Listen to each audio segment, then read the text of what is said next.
Hello, and welcome back to our live stream here on Ancient Egypt and the Bible.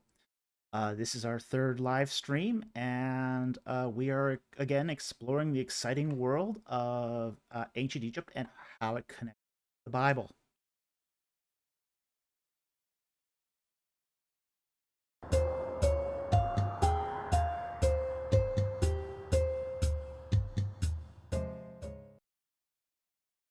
Okay, so we are back, and this has been a very, very interesting series that we're doing here. Purpose of these live streams for people who are joining us for the first time is to explore questions about ancient Egypt and the Bible. Now, here we take all sorts of questions. We take questions on ancient Egypt, take some questions on the Bible, we explore the connections between the two. And the way it works is that we take super chats and also unpaid questions. Now, the live stream, I'm trying to read the live stream as we go along. Sometimes the live stream does go faster.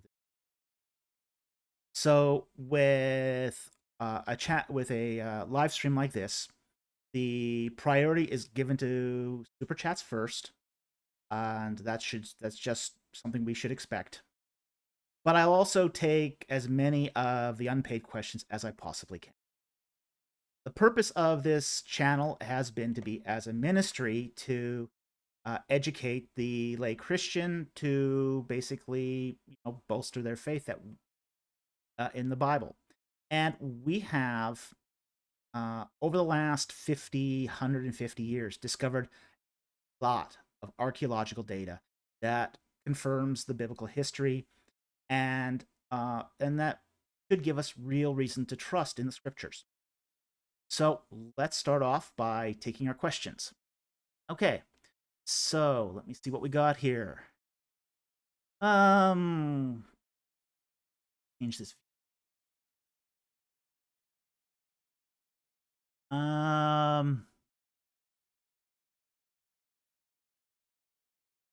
In this one first.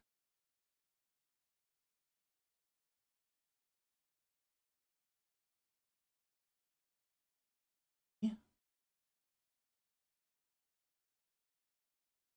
Hi, Dr. Falk. This is from Jacob Bear. Welcome.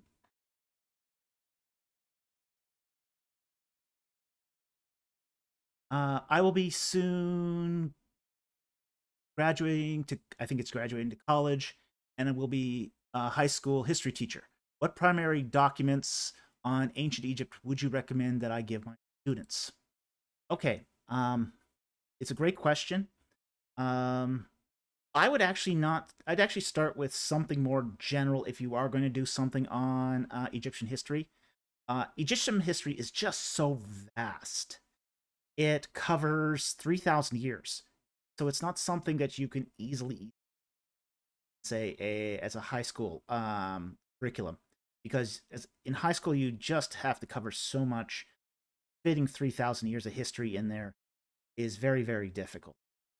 For a broad overview, I would say use Ian Shaw's books that summarize Egyptian history. He's got a very, very long book called the Oxford Handbook of the History of Egypt.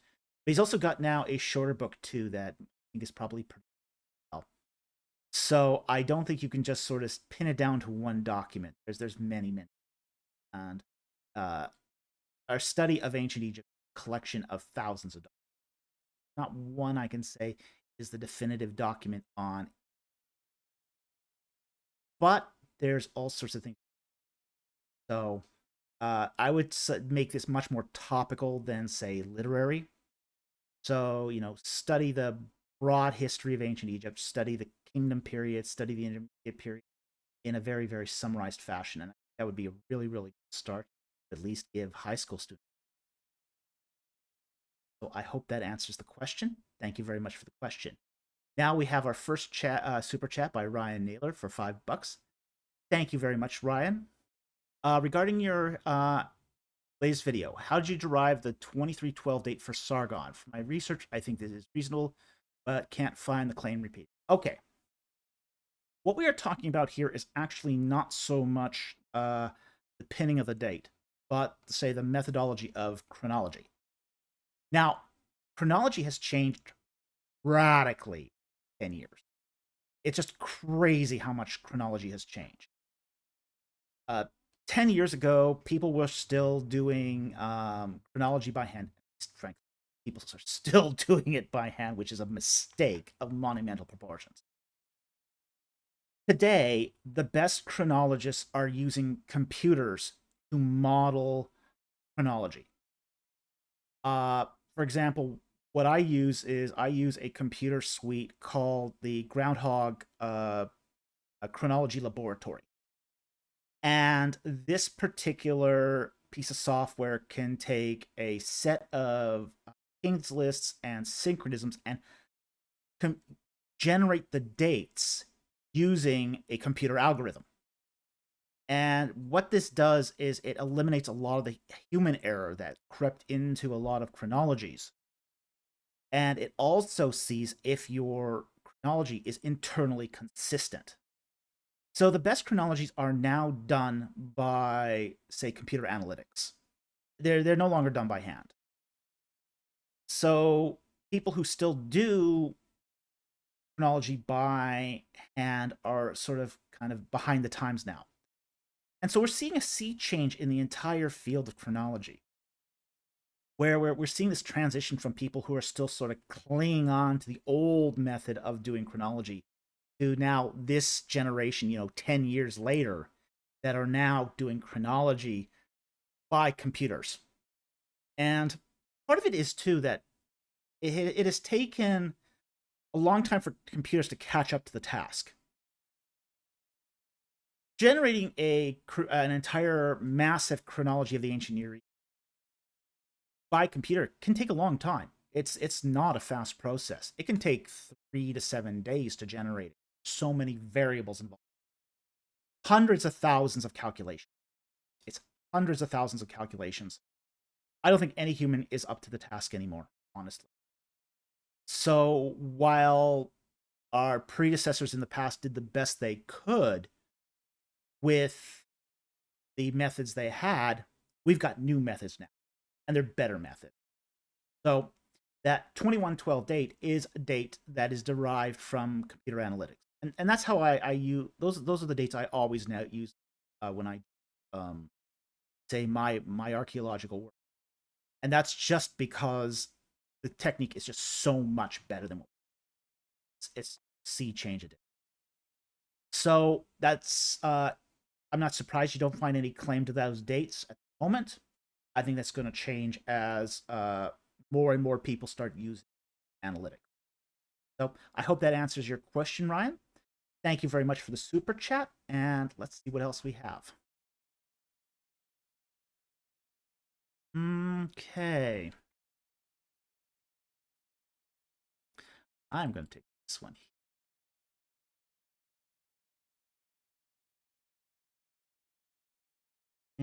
Disciple of Christ, thank you for your question. What are your thoughts on the origins of Gnosticism? Is it a distinctly Egyptian phenomenon? I have been unable to buy your book on the subject.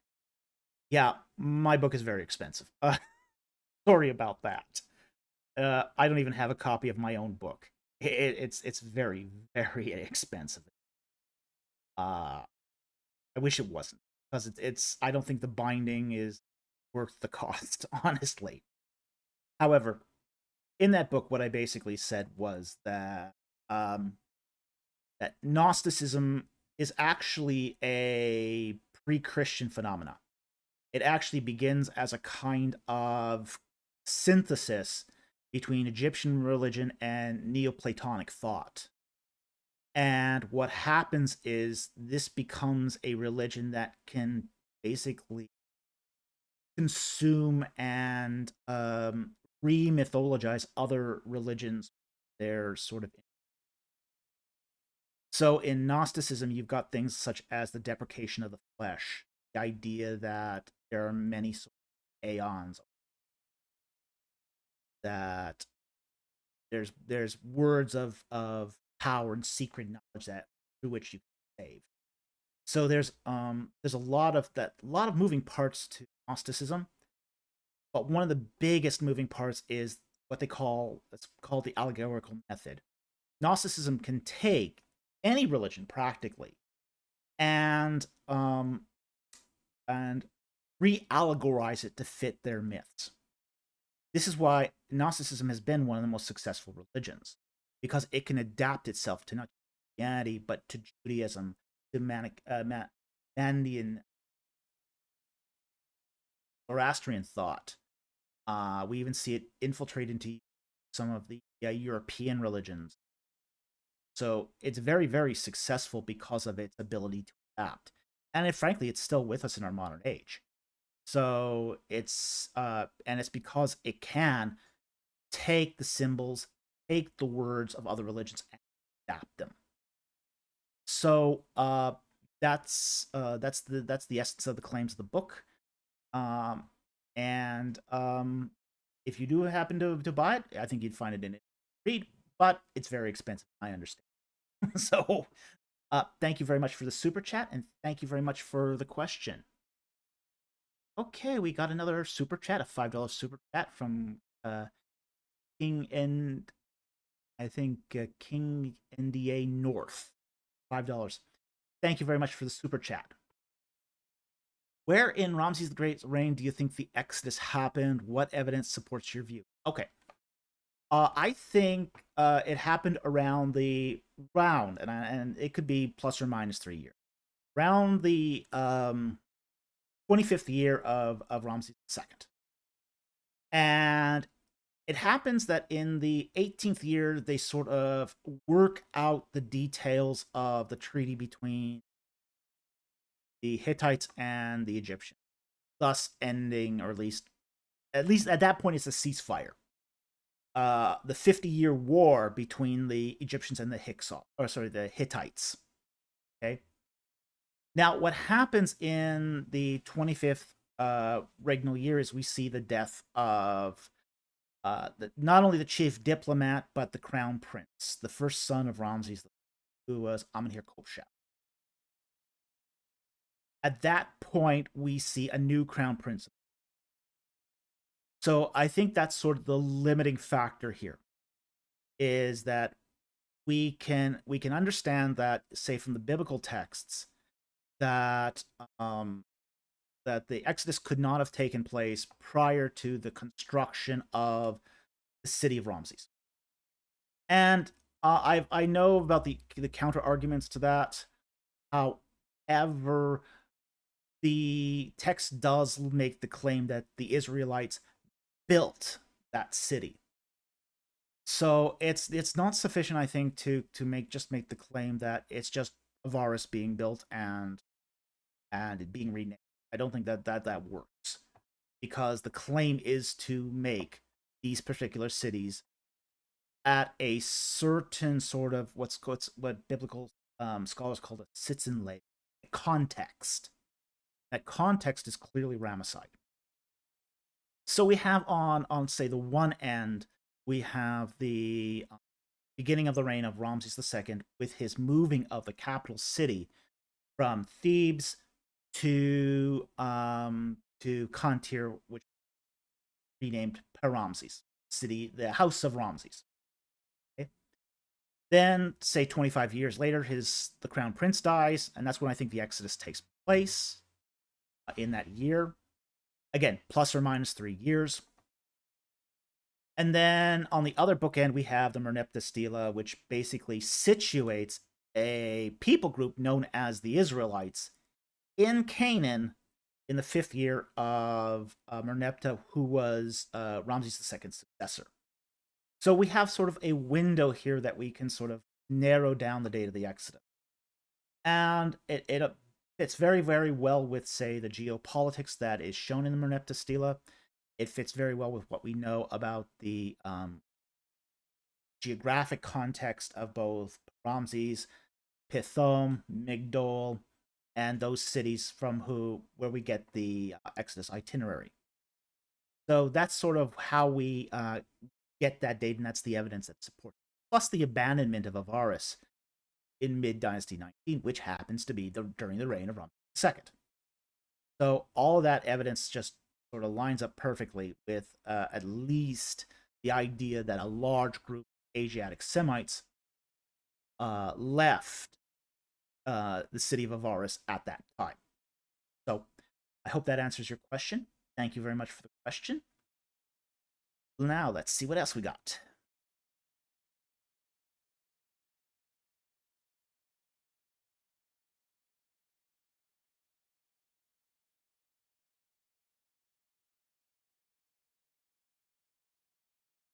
Young spiritual warrior writes, "Good afternoon. I once saw a biblical series that portrayed a pharaoh that had two queens at once. Is there any historical ancient? Okay. Now, when we talk about queens of Egypt, a king in ancient Egypt often had many wives. There were wives, and then there was what was called the Great Queen. Now, there was only one Great Queen at any particular time, but a king could have many wives. Now, the significance of the Great Queen is that the successor to the king had to be a son of the Great Queen. So it couldn't just necessarily be the firstborn son, although often the wife that had the firstborn son was often made the Great Queen. But the firstborn, the crown prince usually had to be the son of the Great Queen, because kings had many sons, they had many children, they had many heirs. Many of these wives come from basically political marriages. When a treaty was signed between Egypt and a foreign country, the foreign country would send a daughter of the king, that country, to be the wife of the Egyptian king. So an Egyptian king would ultimately get this large harem of basically foreign wives. There were also times when the king wanted to cement political alliances internal to Egypt. So he would also receive some daughters of the regional governors or nomarchs to also be wives. So these were marriages of political convenience. They were part of the royal harem, but only one wife in that group would be the Great Queen. And the Greek Queen had all the the power as far as the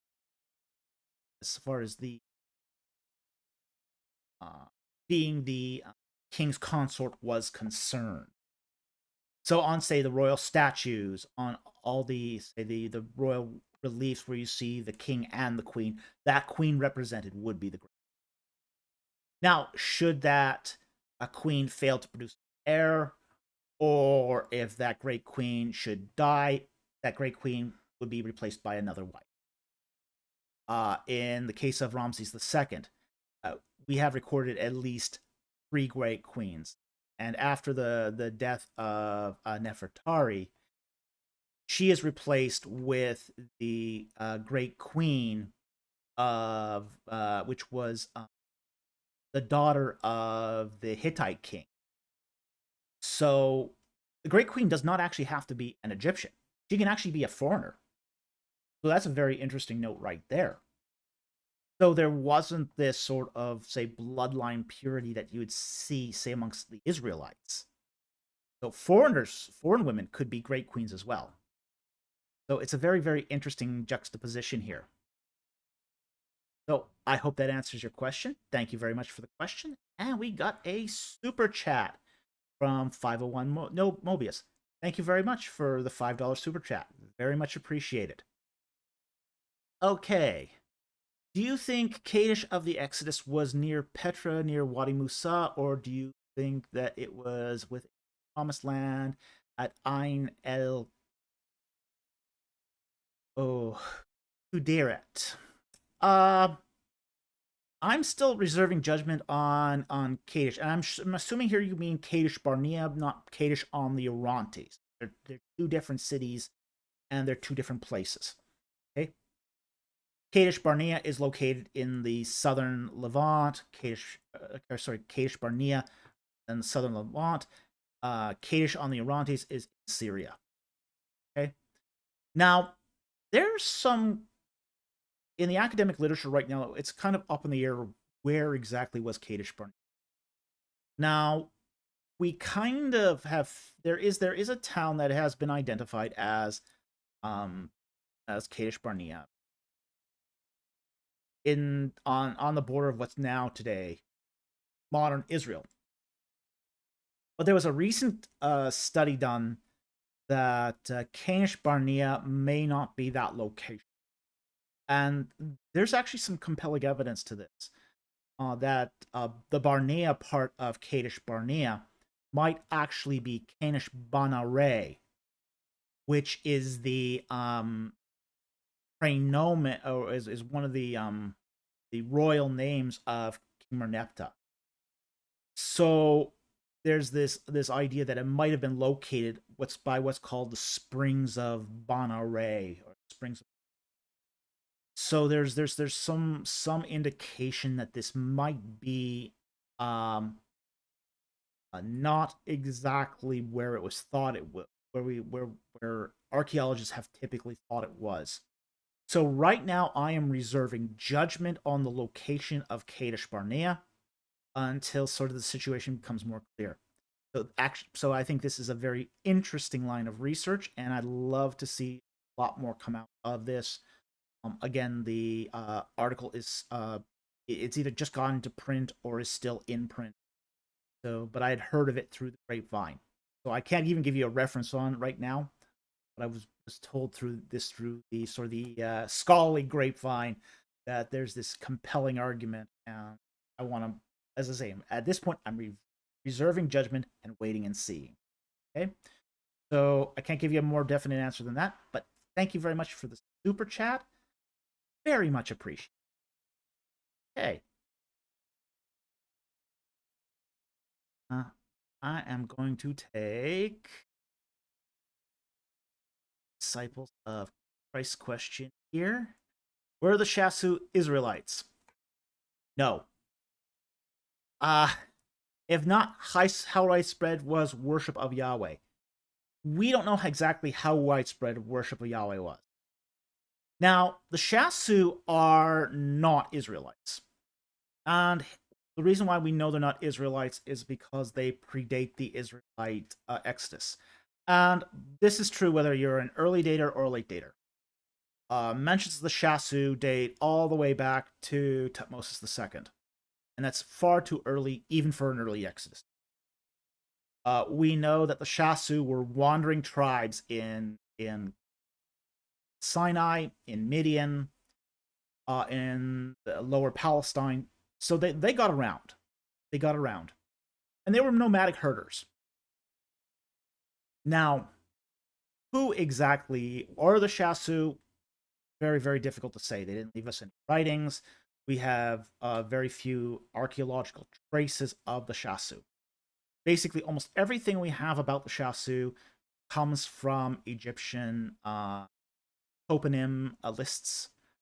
And really, we do have to keep in mind that what we have their mention of is basically toponym lists and, say, captive reports. That's our most of what we have of the Shasu. We have a couple of beliefs of what they looked like. I wouldn't say they look much like what we would have expected, say, Asiatics living in, because we actually have a lot of reliefs of and paintings of those as well. So they don't look anything like the Shasu. Don't look anything like what we would expect of sons of Jacob coming out of Egypt. So I'm pretty convinced that the Shasu are not. Now, could they have worshipped Yahweh? It's possible. The Soleb inscription that dates to Amenhotep III talks about the Shasu of Yahu. Is Yahu a tribal name? Is it a place name? Is it a theophoric name? We just don't. We can guess. We can speculate here. It is possible. I won't deny it. It is possible that Yahu is a theophoric name, meaning Yahweh. But if it is a theophoric name for Yahweh, it still has to be referring to a place name because it occurs in a toponym list, a list of places. And the way these toponym lists work is Pharaoh would go on campaign and list every little town he visited. And it actually gets quite monotonous sometimes because your lists are full of these obscure little towns that you just wouldn't pay any mind to otherwise. They have no claim to fame other than being on a toponym list. And many of these names are also very, very similar to another. So I would say that we can't be for sure, know for sure if it's one or the other. But sometimes that's the best what we got. So thank you very much for your question. Very much appreciated. We just got a super chat from King NDA North again. Thank you very much for the $5 super chat. Very much appreciated. Where do you think Mount Sinai is? I don't know. Here's where I think it is. I think it is in one of the dozen or so mountains in the southern Sinai. That's where I think it is. The reason why I think it is because Moses travels across the wilderness west of Midian to reach Mount Sinai. Well, Midian is Saudi Arabia, southern piece of the southern Levant, and the eastern side of the Sinai. That's where Midian was in the late Bronze. So if he's going west of there, it's got to be in the central Sinai somewhere. We also know from the geolocation of Yam Suf, the Sea of Reeds, which was in northwestern Sinai, very, very close to Paramzi and Charu and Migdol, up in that northwestern corner of the Sinai, that they had to be within a certain proximity of the Yam Suf to take it to Mount Sinai. So that sort of precludes anything sort of east of the Sinai. So the problem is what we're dealing with here is a deficit of data. We just don't have enough data to pinpoint where Mount Sinai was. We have enough, but we have just enough data to exclude possibilities. And unfortunately, that's sort of where we stand with this, is we got enough data to exclude some possibilities, but not enough data to conclude the possibility. Solve the issue. And Sinai is a big place. It's really big. And there was a site-proofing excavation done in the 1930s of Sinai, but it's a site-proofing excavation. That has some severe limits. They basically, what they did was they walked around and saw what they saw. No one actually dug anything. So, again, Sinai was also a hostile environment. It had a lot of preservation problems. Unfortunately, until we get access to Sinai again, and right now, it's a hot zone. It's a hot zone full of insurgents, and it's a dangerous place right now. So until we find out a lot more, we're kind of at the, well, it's probably in Sinai, but we don't know where. Thank you very much for the question. It is a great question. It's a question we often get, but best we can do. Again, thank you for the super chat. Very much.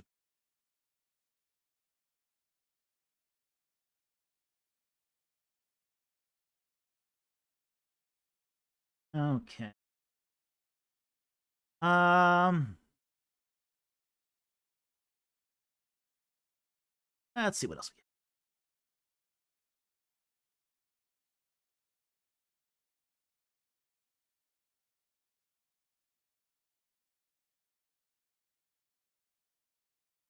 This one here.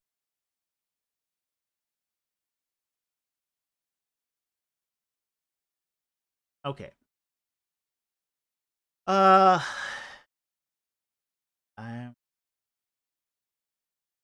I'm gonna actually take the super chat here. Did pin one up, but I'm gonna take. Thank you for the super chat. That guy is Fly1 for $5. Very much appreciate super chat. Did you see Holy Koolaid's video and will you do a review? Okay. I did see it. I did see it. Oh, wow.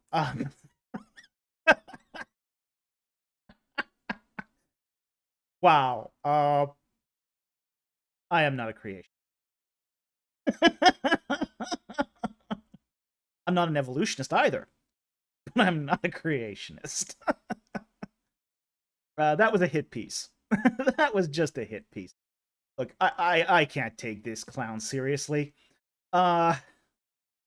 He not only distorts what I said, he also distorts what Nigro said. Uh, you know, he basically called me a creationist. He said, that I had an agenda. It was just silliness.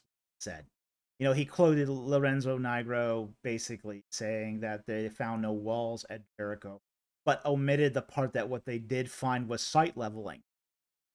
Well, that's kind of disingenuous.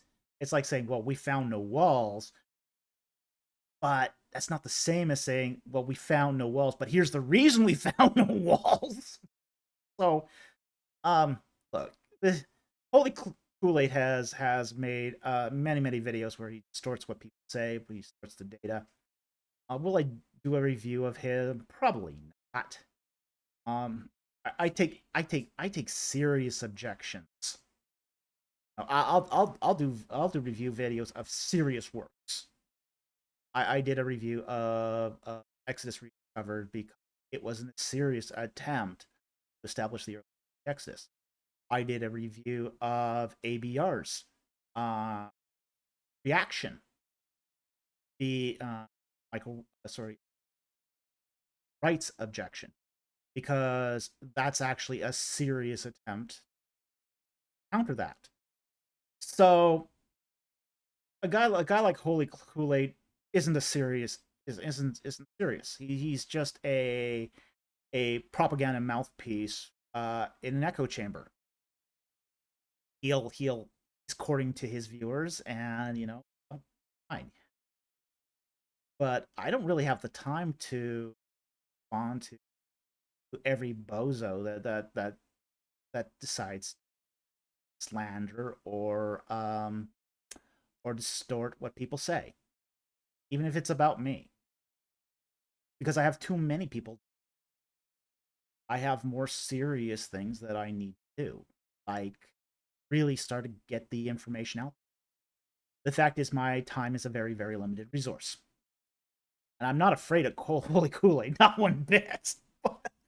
I mean, even the name is suggestive that he's not someone to be taken all that seriously. So again, he's doing a shtick. Okay, that's fine. If he ever comes up with a serious objection, then maybe I might respond. But right now he isn't. So that's the answer. Thank you very much for the question. And thank you very much for the super chat. King Ending Earth, another $5 super chat. Thank you very much. Is there any evidence that the Semites in Egypt worship golden calves? Could this be part of the revisionist views of the mixed? Okay. Golden calves, maybe not. But there's lots and lots of evidence of gold being used in idols, and there is lots of evidence of bovine worship in Egypt. The what we have with the golden calf incident is what we would call default worship. In ancient Egypt, probably the most popular cult par excellence, the par excellence cult in ancient Egypt, was the worship of Hathor. She was, by and large, the most popular cult in ancient Egypt. More popular than Re, more popular than Amun, more popular than Montu. There is not a god in Egypt that could hold a candle to Hathor. So she's the most popular deity in Egypt. Besides her, we also have many other. So when they go to Sinai and Moses goes up on the mountain for an unspecified period of time, supposedly 40 days, there's an issue with that. And the people get impatient. They think their God and Moses have abandoned them. They default at that point to the worship that they know best. That best worship was the golden calf. And basically, default bovine worship. It could be any golden calf. And in this case, it was probably even specifically, a generic kind of golden calf. So, and we do find evidence of these metal calves in Canaanite worship. We find the small silver cow or bull that was dug up at Ashkelon. That's the famous modern golden calf of modern archaeology, even though it's silver. Okay? So we do have lots and lots of evidence for bovine worship all the way from Egypt all the way up to Mesopotamia. It was everywhere. So this was just the default of the time.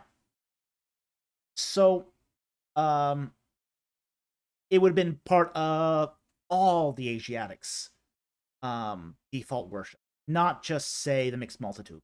Even say the ancient sons of Jacob would have worship.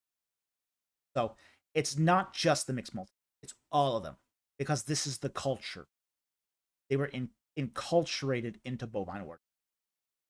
So I hope that answers your question. Thank you very much for the super chat. Very much appreciated. Okay, another super chat from 501 Mobius again for $5. Thank you very much. Do you think the Israelite army of Moses forced retirement at age 30 like Levites did for service in the sanctuary? It's possible. I don't think it was more. I don't think it was a formal army. I think the Israelite army of Moses was more of a finding out who could fight, rather than say a forced professional military service. So I think that was one of the things we have to factor in with, say, the Israelite army of Moses, is after a certain age, let's face it, you're not as good and athletic as you were. You hit that age of 50 or 60, whatever the age is, and you're just not as fit to fight. At that point, you become a drag on everyone else in the unit.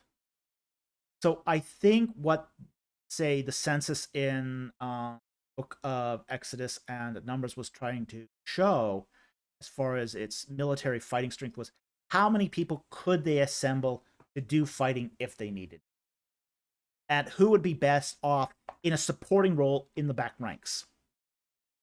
This is just good common sense for anyone who's having to go to war. So I think it was much more of a practical matter than, say, a legal matter. So I hope that answered your question. Thank you very much, 501 Mobius, and thank you for the super chat. Okay, we got another super chat from Angel WVM. What is your favorite evidence for the Exodus events? Well, okay, I'm going to be very, very prosaic here. My favorite evidence is still the Merneptah Stela. I love the Merneptah Stela. It's a great piece of late Egyptian literature. as well as be solid evidence for the Exodus events, at least as far as the Israelite conquest is concerned. And you can't separate the Exodus and the Israelite conquest. They're joined at the hip. Now, my second favorite is going to be the abandonment of Avaris. Very, very hard to get around the fact that the whole city picks up and leaves and goes overnight from a settled city to a graveyard. I think that's very compelling evidence. And I think that's very, very difficult to prevent.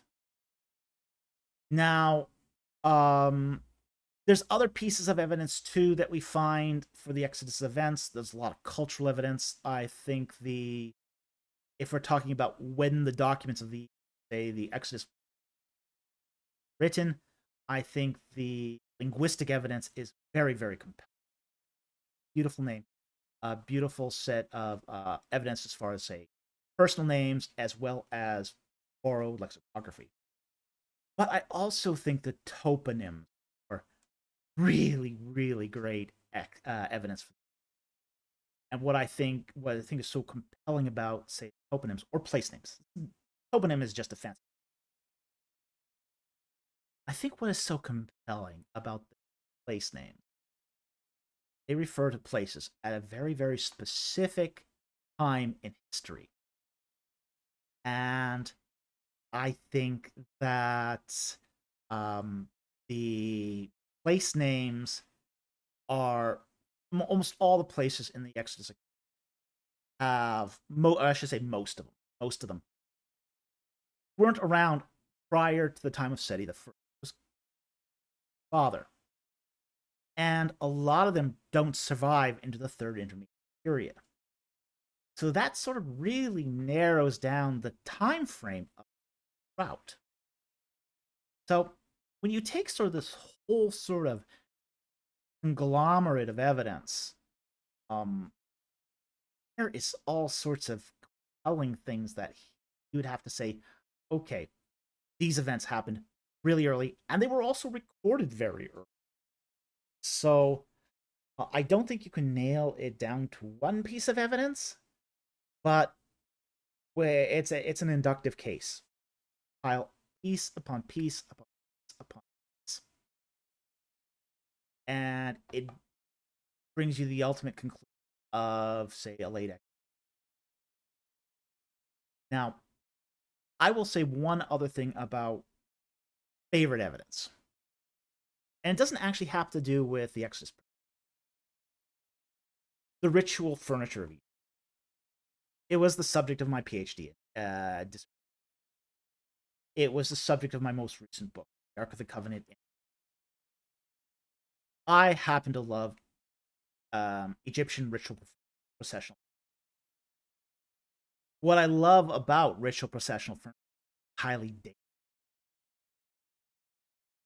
The similarities between the ritual processional furniture and, say, the Ark of the Covenant, which brings us after the Exodus and before the conquest into what's the wilderness experience.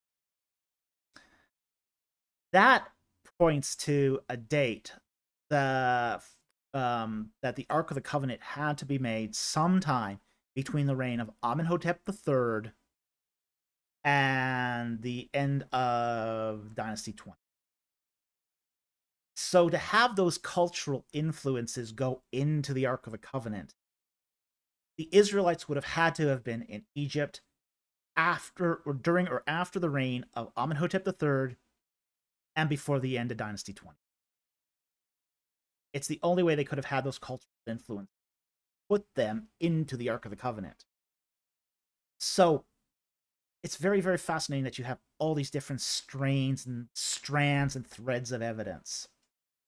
So, but again, there's a lot that you can get really interested. It's really interesting and really exciting, and you can get really deep into this. There's sufficient detail that it could keep you interested as a scholar for a life. Anyway, thank you very much for your question, and thank you for your super chat. Very much appreciated. All right. I see Sentinel Apologetics finally made it. Hello. Glad to see you on the chat.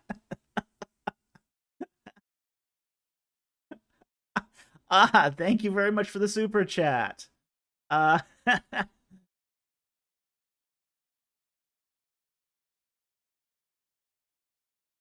Okay. Like to say, glad you made it. Okay. I'm doing quite well, thank you.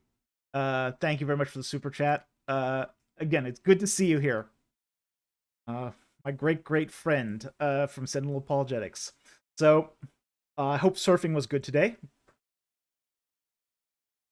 Okay, we have another super chat from King NDA North again. He's on a roll here. Wow. For $5, thank you again. How do secular scholars explain the borrowed Egyptian words in the Book of Moses? Why do they not see this as evidence for an exodus? Okay. The reason they don't see it is what they do is they... How do I say this? They sort of ad hoc this. That's just a way of saying they sort of heap on explanations to try to explain away. Like, one of the things they're going to say is that Egypt had complete dominance over the Levant, and because they had complete cultural dominance over the Levant, that the Canaanites just sort of picked up words from the local Egyptian population in Canaan and just included it into their language, and say 500 years later they start writing the Pentateuch, where they retain this. That's how they're going to explain it. Now, the problem is it requires a lot of cognitive load to maintain this. You've got to say that not only did the Egyptians influence the Canaanite language, and frankly, the evidence for that is really slim. It's thin evidence. Like, for example, we would expect, if that was the case, we would expect a lot of Egyptian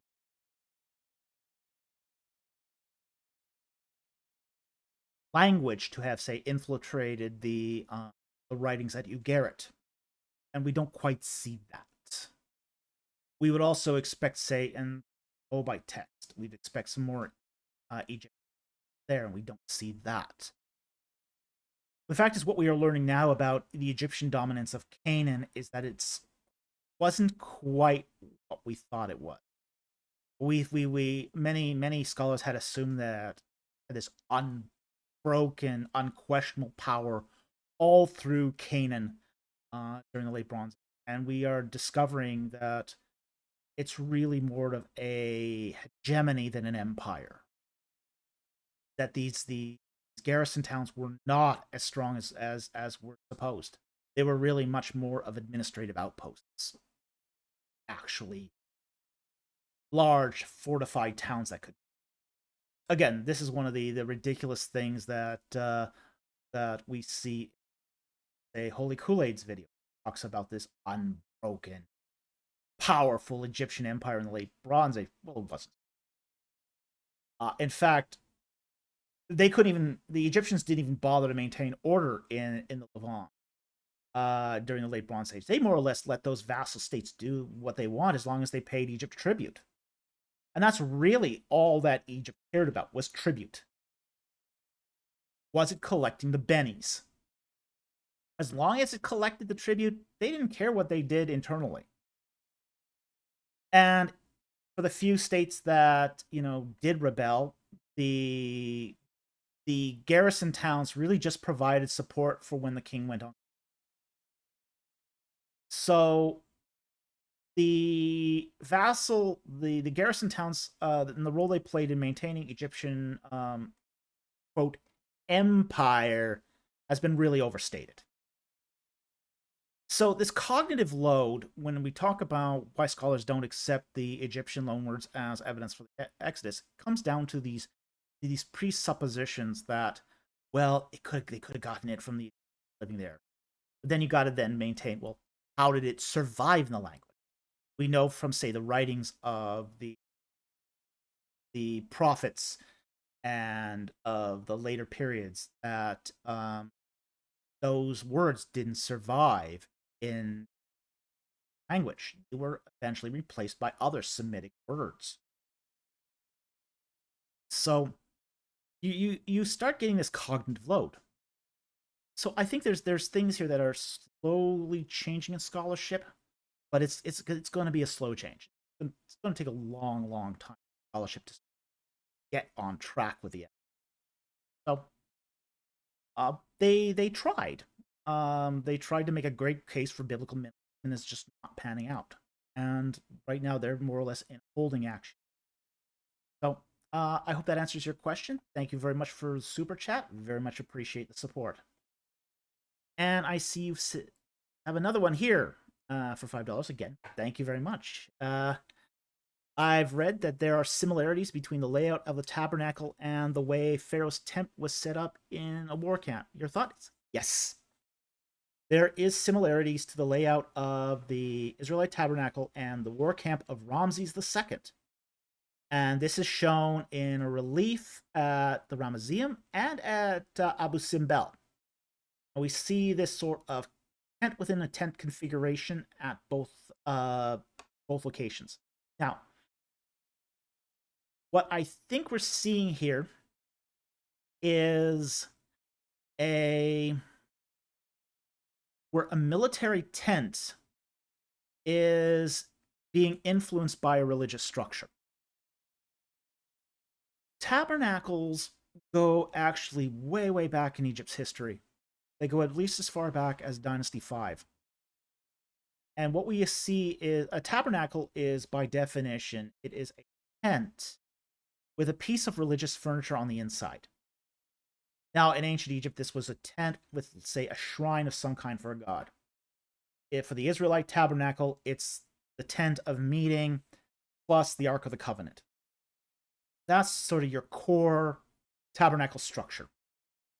And we see this going way back. But what we see in some cases is this sort of a tent within a tent configuration of some, say, local, say, regional religious worship. So I think what with the, say,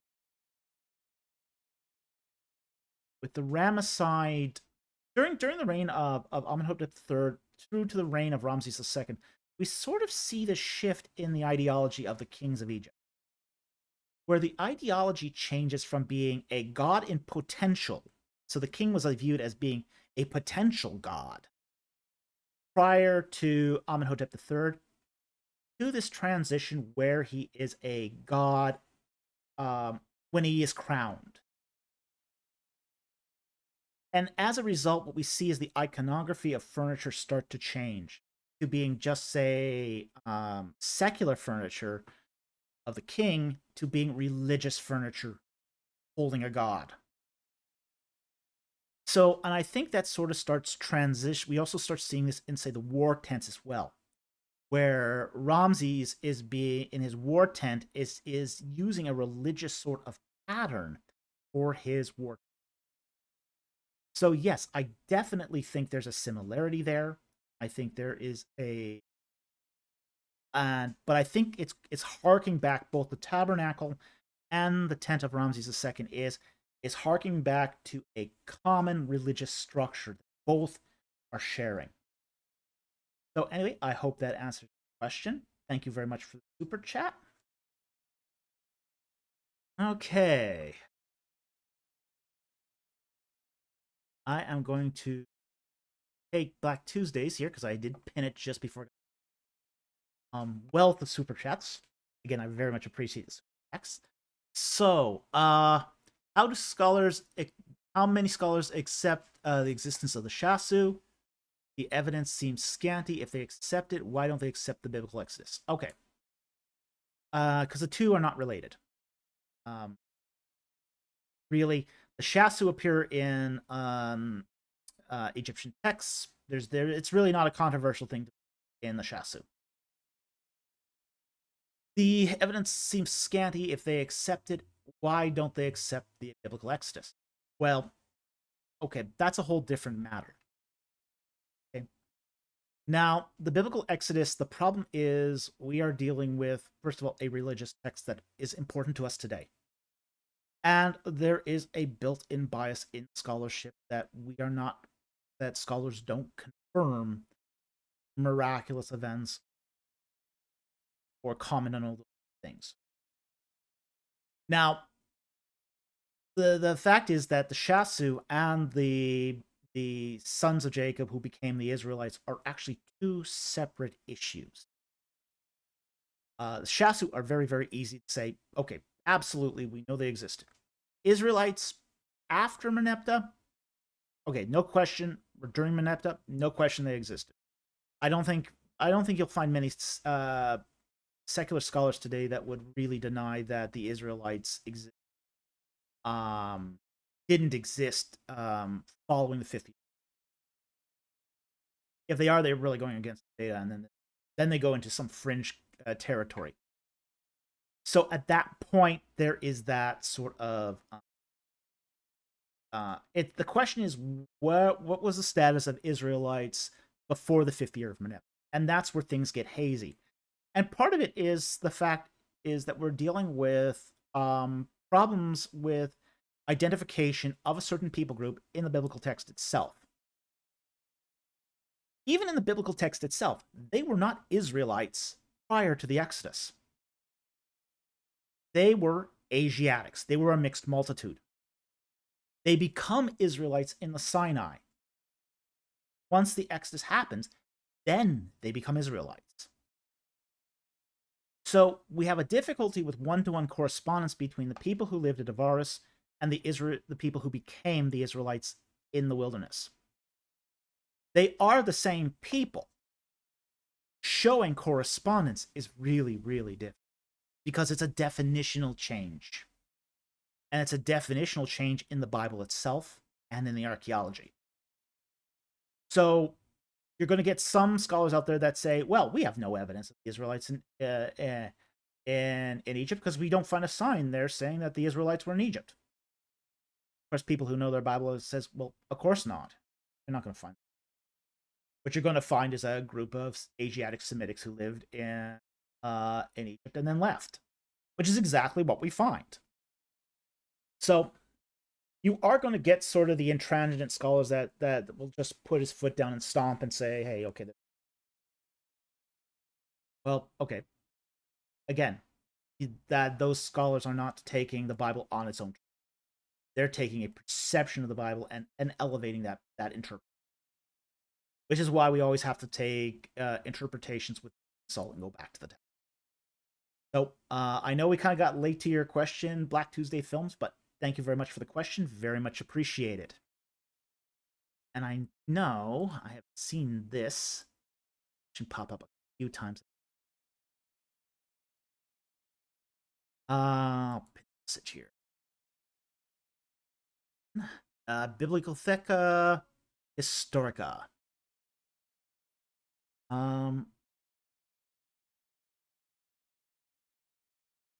Do I take 1290 or 1279 date for the beginning of Ramesses' reign?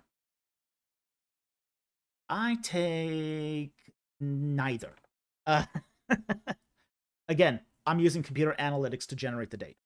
I generally take a 1288 date as the beginning of the reign of Ramesses II. Now, as more evidence comes in, that could change, but I don't expect it to change much. I think right now that the best evidence supports, say, a 1288 date. And then that is based upon the reevaluation of Horemheb's reign. So if you do take a lower reign for Horemheb, say a 14 Horemheb, that's going to pull it down to 1288. So the 1279 date is originally proposed by, say, Kenneth Kitchen. It's also held to by Baines and Malik. Several people do hold to that date. I think it's a perfectly acceptable date, but I think a slightly higher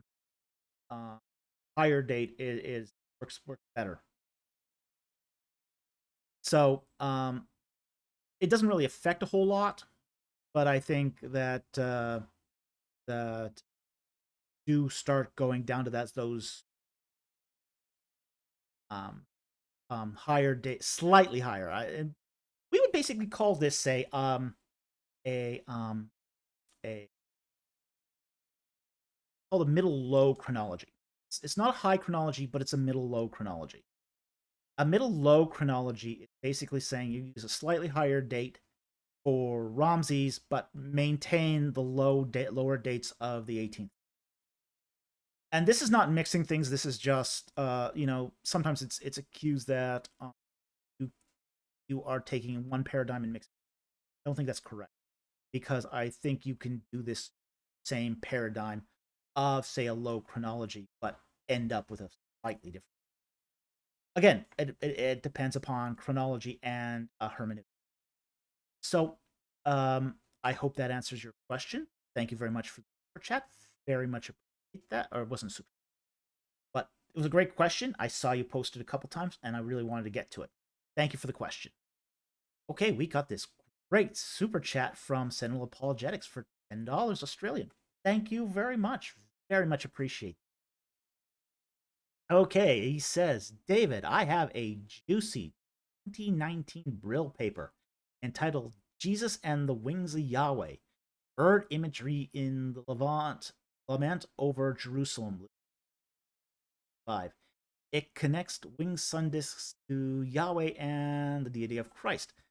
You know what I'm going to do? I am actually going to Bible here, and I'm actually going to go look at that text. So rather than rely on my faulty memory for Luke, read this. 13. And if anyone asks, I do use the New American Standard Version of 1970. Knowing Greek and Hebrew, some people have said that the NASB of 1977 is very sort of poor English, and I don't doubt that. But it's excellent Greek and Hebrew. One of the things I love about the NASB of 19 is it preserves a lot of the syntax. I can tell what's happening in the Greek and Hebrew underneath the text by using this. So that's why I use that text. So Luke 13, verse 34. O Jerusalem, Jerusalem, the city that kills the prophets and stones those who sent to her. How often I wanted to gather your children together, just as a hen gathers her brood under her wings, and you would not have it. Behold, your house is left to you desolate. And I say to you, you shall not see me again until the time when it comes when you say, Blessed he who comes, Lord. Okay, this is actually a reference to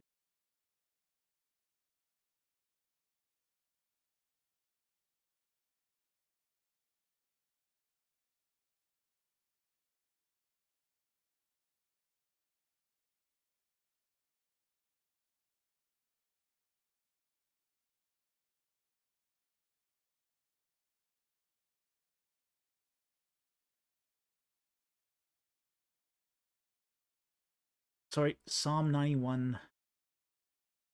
Psalm 91:4. He will cover you with his pinions, and under his wings may refuge. His faithfulness is a bulwark. Okay. Now, I don't think what's happening here is necessarily a reference to the sun disk, although it definitely has that sort of idea that we get. Same idea that undergirds the sun disk also undergirds this passage from Psalm 91 and it's essentially the idea that birds protect by their wings. When we look at, say, the origins of the cherubim in ancient Egypt, or the winged goddesses, the idea is that the feathers and the wings are used to protect what's between. In ancient Egypt, this started off from the idea that vultures protected things by covering them.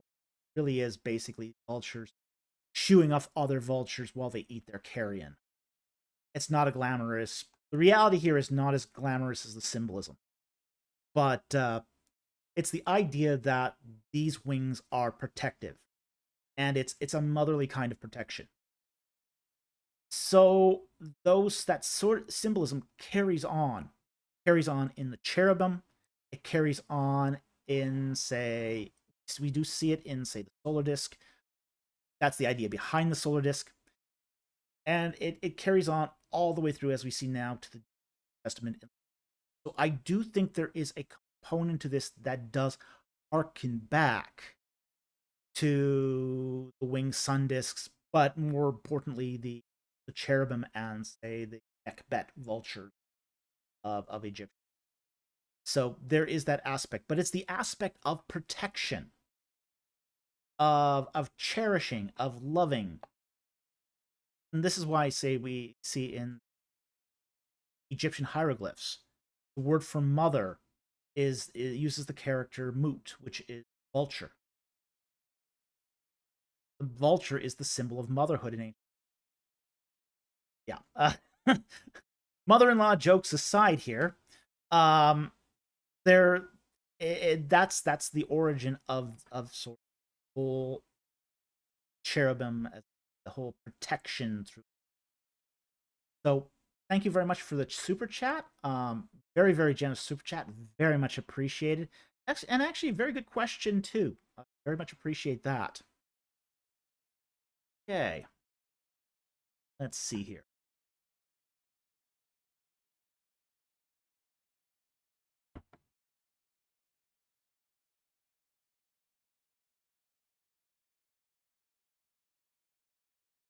I'm getting a message here that audio is cutting in and out a little. Might be the filtering. Let's get this a little closer to the mic here, and maybe that will fix the problem. Okay.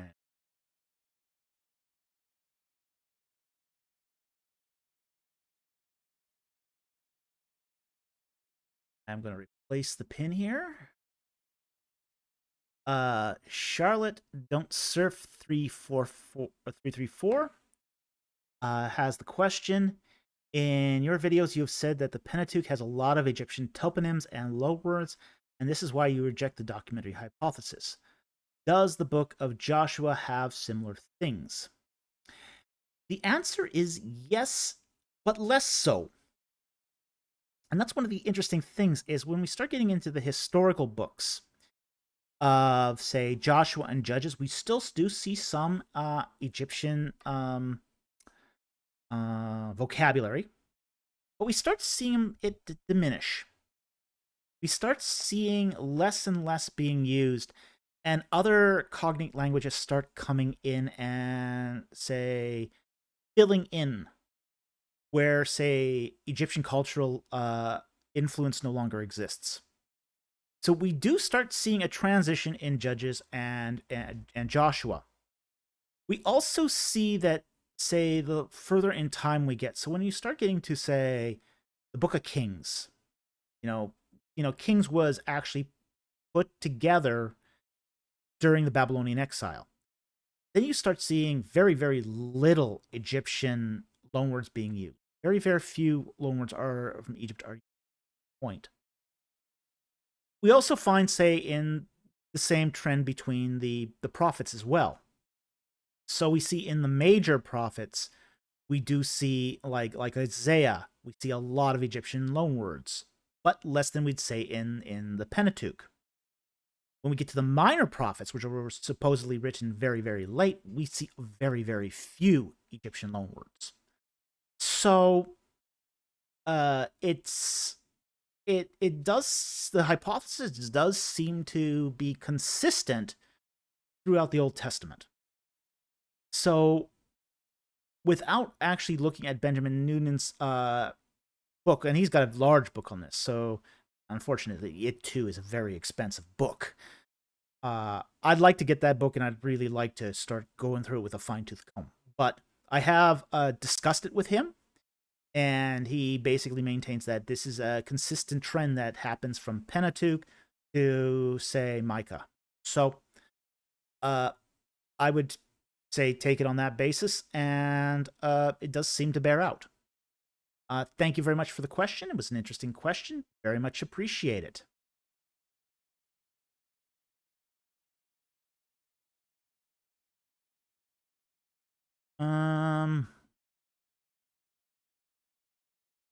I'll take this one here.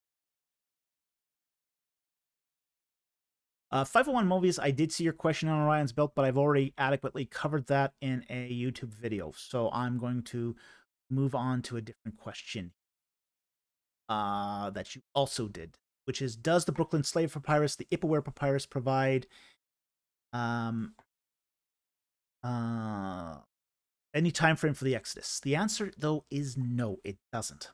Now, the Brooklyn Slave Papyrus is very interesting because it has a lot of Semitic names that we also find in, say, the Bible. Now, the problem with Semitic names is they are used over an incredibly long period of time. Semitic names not only appear in the Bible, they also appear in, say, other non-biblical texts.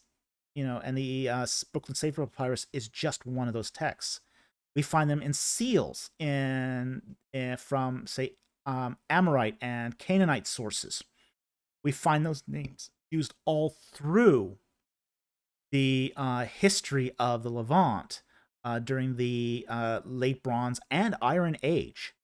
So it's kind of like, well, like the name John. No, we can't nail that to a history in time because we've been using that for 2,000 years. It's been a name that's been in common use now for 2,000 years. My own name, David, has been used for, close to 3,000 years now.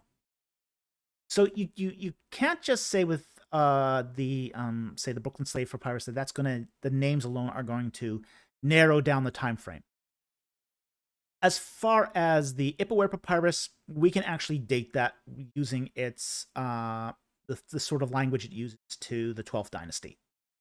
So that also does not provide us any help with the Exodus, because it's written as political and frankly triumphist propaganda for the dynasty or for the new 12th dynasty. So there's some serious problems with trying to use that as a means to date the Exodus. I am going to go do a very, very detailed video on the Ipuwer Papyrus. I'm also going to do something on the Slave Papyrus also. So look for that in the future. Thank you very much for the question. Okay. Another super chat from King NDA North. Thank you very much for the super chat for $5. Really appreciate it. Okay, there seems to be evidence for a heavy Greek Sea people's influence on the tribe of Dan. How could this happen? Intermarriage? Yes. Among other things. Now, we have to kind of understand that the tribe of Dan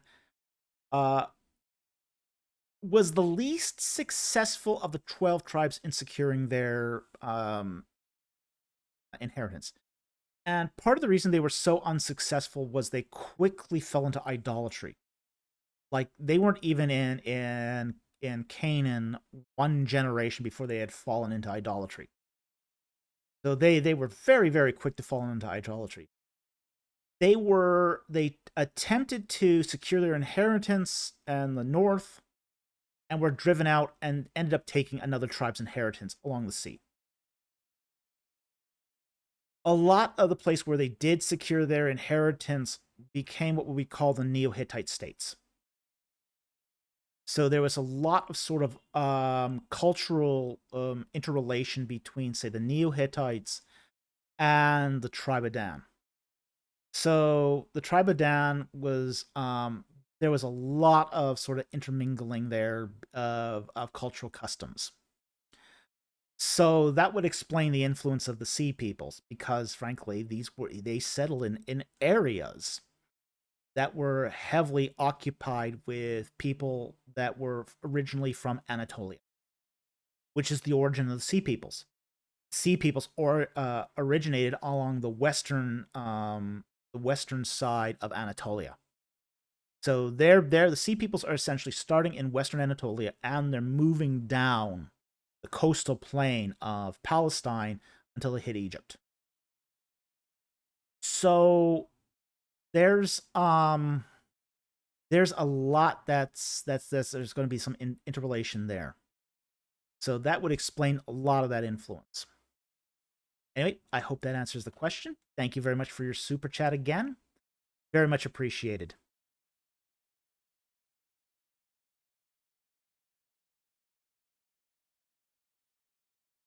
Okay, I got a disciple of Christ here. I am going to pick for a question.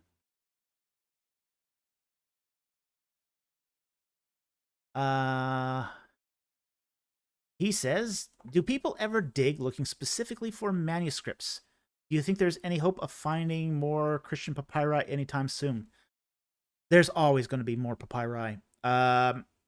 We still have not completely finished the publication of the text from Oxyrhynchus. Now, we have to understand that there's been between 1 and 2 million papyri that were excavated at Oxyrhynchus. Now, Oxyrhynchus is a site where it was essentially started off as a site where they buried crocodiles, mummified crocodiles that were basically mummified in cartonnage. Now, cartonnage is just a fancy word for saying papyrus made into paper mache. So most of the papyri that we found at Oxyrhynchus were basically used to mummify crocodiles. It was also later on a garbage dump. We have found probably between 1 and 2 million papyri from the Hellenistic period at Oxyrhynchus.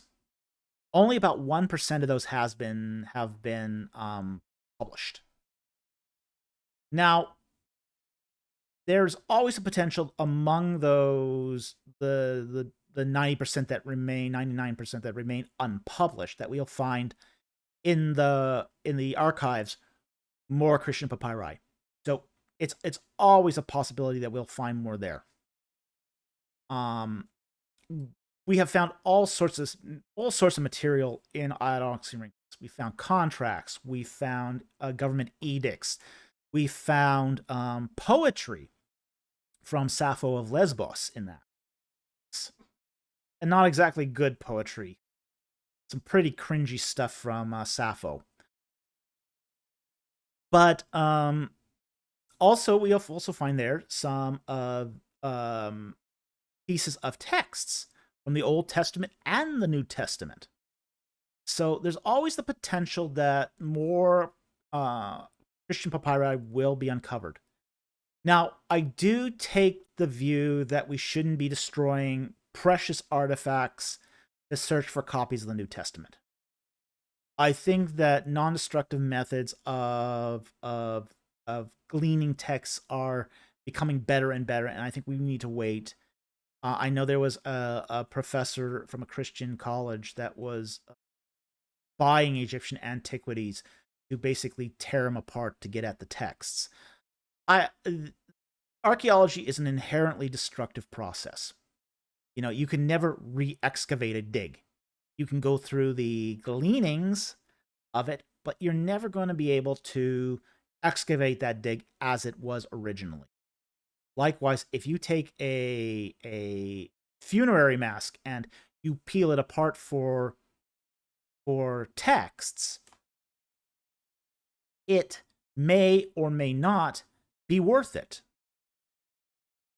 So I also think, too, that we do have enough New Testament texts from the 2nd and 3rd centuries to really establish the historicity of the New Testament. So I don't think there's even much of a call for that. So unless we sort of find free texts or texts that are on very, very low value objects, that we need to be more conservative in our approach to how we do this kind of archaeology. So I do think there is always going to be the possibility of finding more texts. Do people specifically dig for manuscripts? No. Because you don't know if you're ever going to find them. You may find them. You may not. It's a happy find if you find texts. It's the best kind of find if you find text. Texts give you more archaeological information than gold. You know, gold to be honest, on a dig is kind of obnoxious. Because if you've ever find gold on an archaeological dig, you got to call in the government. They send inspectors. It's a pain in the butt. It's a huge hassle. I don't think it's really not. It's obnoxious to find gold on a dig. Texts are beautiful. Texts are a wonderful thing. The more texts you find, the better. But you can't go out looking for just texts.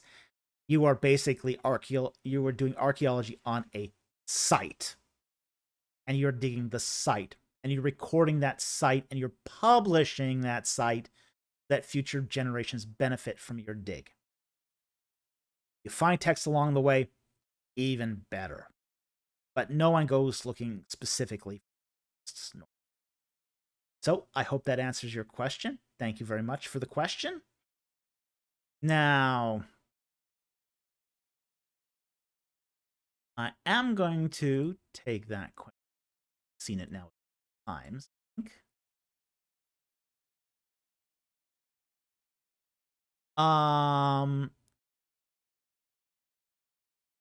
Nathan Yadon.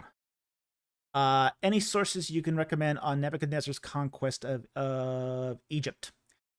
Yes, but they're not Egyptian sources. There are annals from Mesopotamia which do document the Babylonian invasion of Egypt.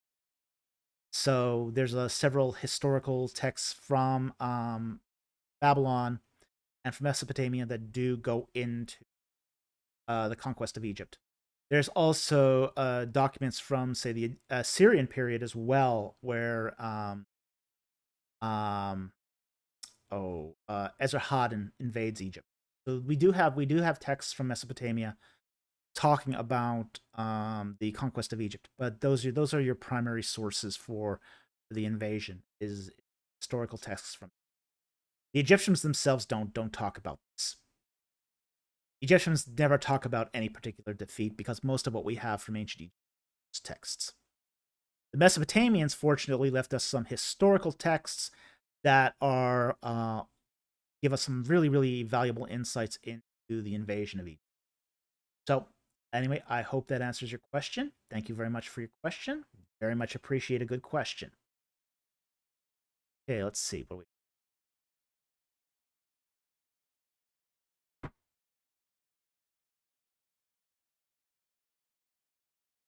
here's a. Let's see what.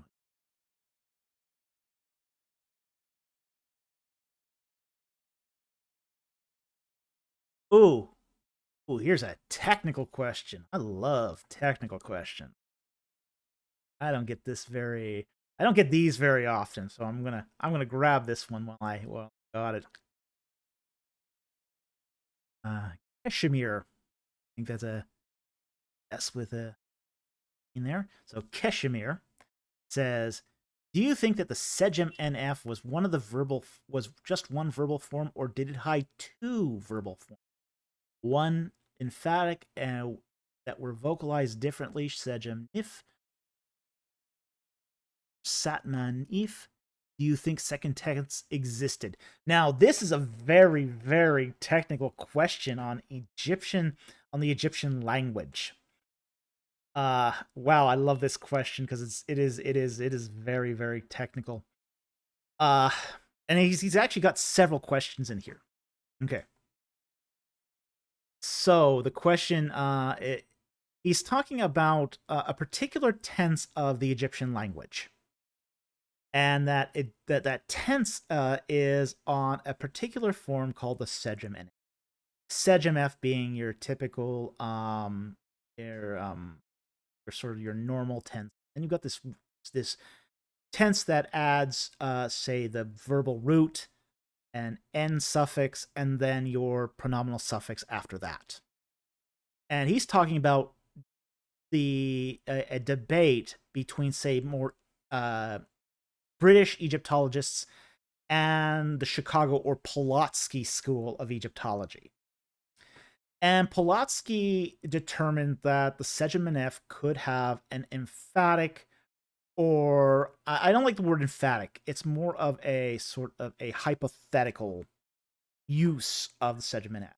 Now, the sdjmn-f, everyone agrees the sdjmn-f can just be a simple past tense.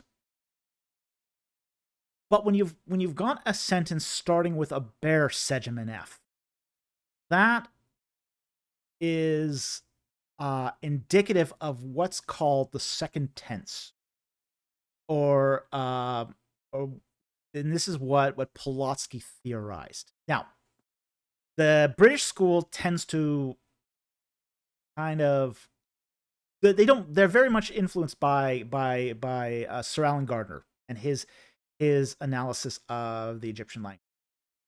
But I also think that Pulaski had a point with the sdjmn-f.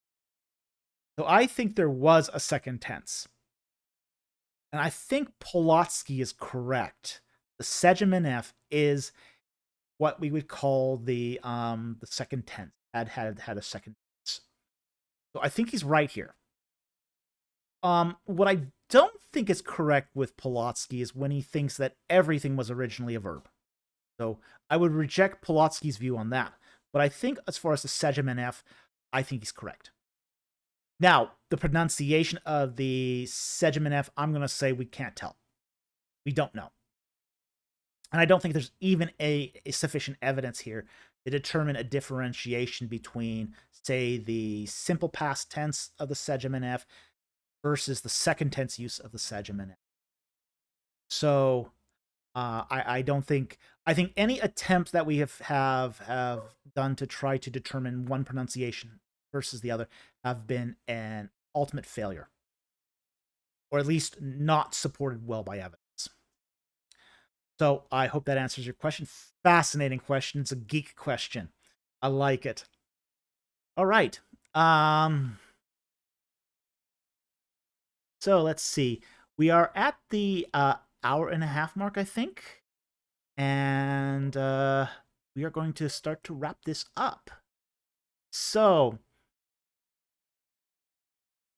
let's see here. I am going to take exactly 2 more questions. I hope that that's okay. So I've got one more question here from Disciple of Christ. I'll leave room for someone else to slip in under the wire. So after I take his question here. What are the origins of the ancient Egyptians? They are originally from Levant, Mesopotamia, right? Well, we don't know. There is the whole idea that all nations originally originated from Mesopotamia. Possible. It's impossible to prove.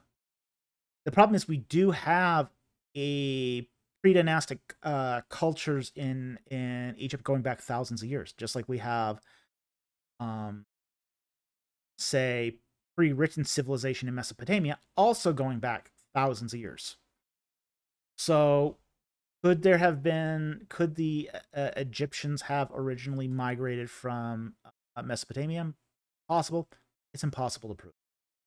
So unfortunately, it's something that we speculate on. There is some people that have presumed that, this was what's called the Eridu dispersion. When the Tower of Babel fell and all the peoples of various languages scattered across the earth. I don't think that is an exclusive dispersion. This is my problem with that hypothesis, that the people who settled in around Babel were just one people group. I think there was a dispersion that happened well before, going all the way back to say dispersion at Noah's time.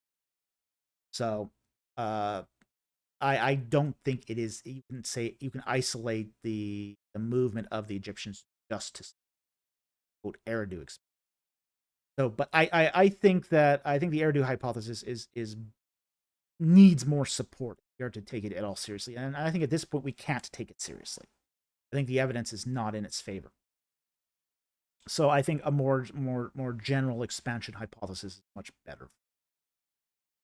I also don't come to an out of Africa hypothesis either. So I just want to make that clear as well. See that came from, say, out of Africa per se, but was the major cultural influence for Egypt seem to have come from, say, more of a Semitic line.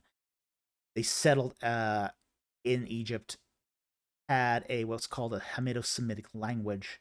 I think there's definitely cultural, deep uh, influenced by Mediterranean culture.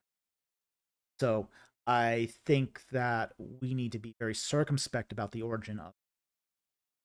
We also just don't have enough evidence from, say, pre-dynastic,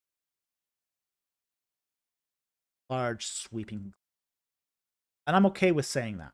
I'm okay with saying we don't have enough evidence for certain items.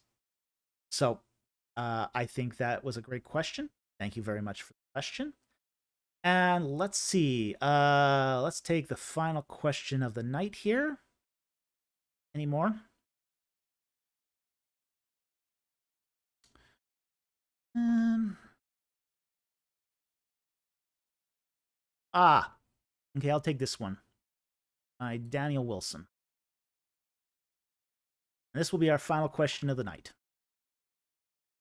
All right, Daniel Wilson says, what do you consider the blood in Exodus in regards to the miracle of turning the Nile to blood? Okay.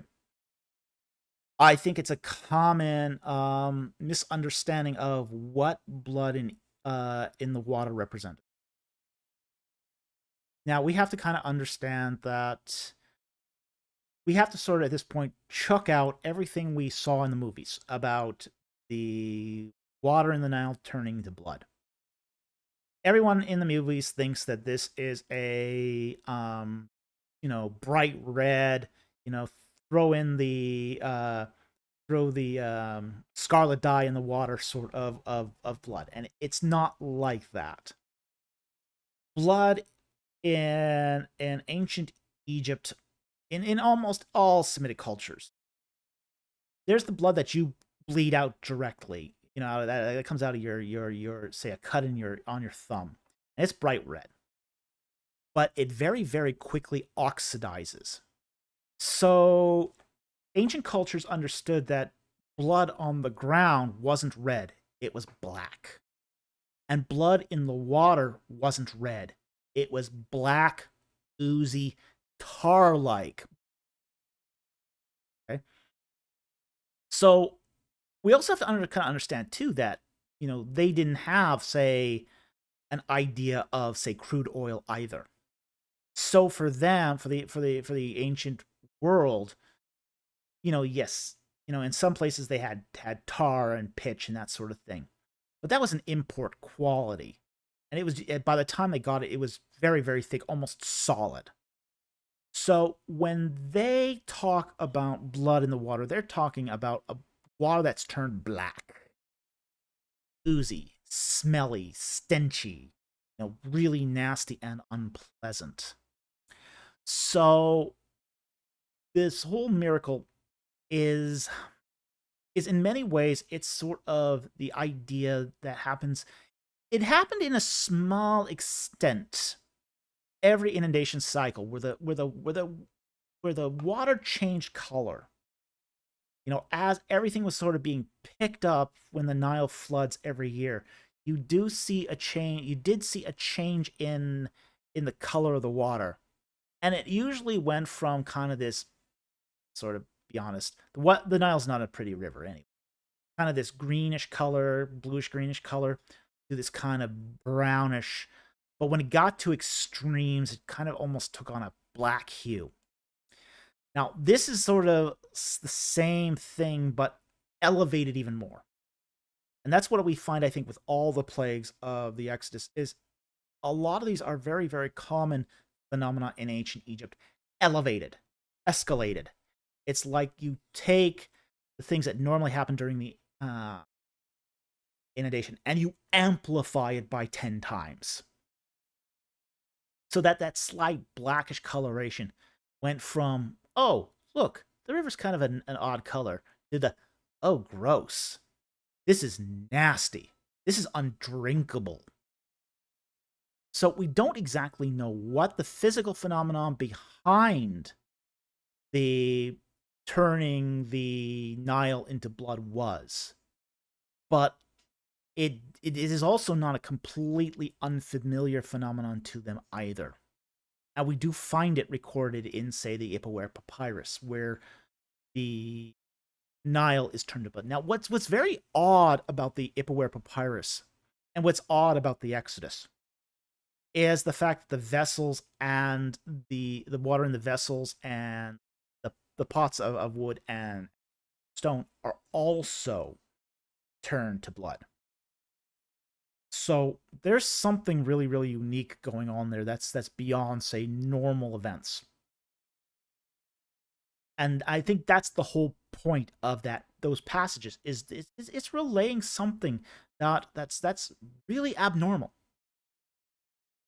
As I said, they're used to environmental changes. This is a culture where they see a flood happen every year. Floods, and the flood of the Nile and the flood was very violent. Normally, it would wash everything out from Eastern Africa down the Nile into the Mediterranean. So they would have stumps of trees, dead ox, all sorts of these just nasty stuff coming down the river, and mixed with this black sand. So they were used to the violence of that flood. It would destroy homes. It would flood temples. We have records, flood records from, say, Karnak Temple, and it's a long ways from the river, of it flooding Karnak Temple up to like 8 feet. So this is not abnormal to see violent floods in Egypt and the phenomena associated with those floods.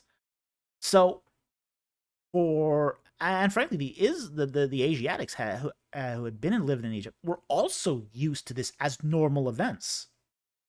So now you get these events that are, amplified to the extent where, okay, now you can't drink the water.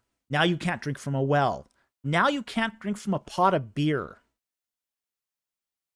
Now things get serious. And I think that's sort of the significance behind, say, the Nile turning to blood. It's sort of the shot across the bow saying, this is where things start getting serious. Yeah, okay, you've enslaved the Israelite people, or the people who will become the Israelites. You've made their labor intentionally hard. But the people of Israel, they've appealed to their God, and the God is now intervening. And it's intervening through these natural phenomena. So I think that answers your question. Thank you very much. That's the last question for the night. Again, I want to thank everybody who has contributed to this. Thank you very much for the people who have given super chats. Very much appreciated. That very much supports our channel and the work we do. Thank you for everybody who's posted in the chat and has given us your wonderful, wonderful questions. I so much appreciate that. And I will see you next week on Ancient Egypt and the Bible. Have a good night.